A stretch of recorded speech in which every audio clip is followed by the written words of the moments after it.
At a high level, no, it's not monolithic, especially in the context of how to effectively get to an optimal state.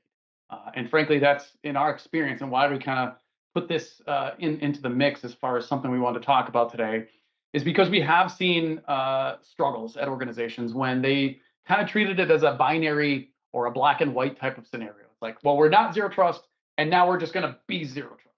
It's much more effective to figure out where, how far along are we. Inevitably, most organizations find themselves either inadvertently or deliberately to some degree in alignment with this. Rarely do we see it like where they've already kind of got all the way to an optimal state, but inevitably there's some level of that in place.